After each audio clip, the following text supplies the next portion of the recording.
5 రంగుల్లో ఒక రంగు అది చెప్తుంది. మద్యం నేను సేవించను అని ప్రతిజ్ఞ చేపిస్తాడు. నేను వ్యభిచారం చేయను. మానవ సంబంధాలు ఎందుకు కింద కలిసుకుంటున్నాయి? హైదరాబాద్ నుంచి నేను వచ్చాను, నేను ఒక్కడే వస్తున్నాను. నా భార్య ఎందుకు ఎత్తాను?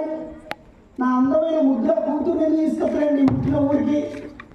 అంటే ఇక్కడ ఆకతాయిలు ఉన్నారు, తాగుబోతులు ఉన్నారు, తప్పుగా చూసేవాళ్ళు ఉన్నారు, ఎదవలు ఉన్నారు. కాబట్టి ఊళ్ళో నా బిడ్డను చదివించొద్దు, నా కొడుకుని చదివేది చెడిపోతాడు, వీళ్ళ బూతు మాటలతో కలిసిపోతాడు. అవసరమైతే వాళ్ళు 10th అయిపోయి, ఇంటర్ అయిపోయి, డిగ్రీ అయిపోయినా కూడా ఉత్తర హాస్టల్ నుంచి ఏదో కంప్యూటర్ కోర్సు టిక్కు నేర్చుకోవాలని మన ఊరికి రాకని చెప్తున్నారు.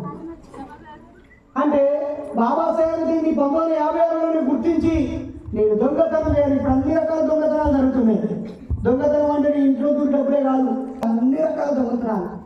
అందుకే ఆయన నేను మద్యం సేవించనన్నాడు, నేను దొంగతనం చేయనన్నాడు, నేను వ్యభిచారం చేయనన్నాడు. 5 రంగుల్లో ఒక రంగు అది చెప్తుంది. మద్యం నేను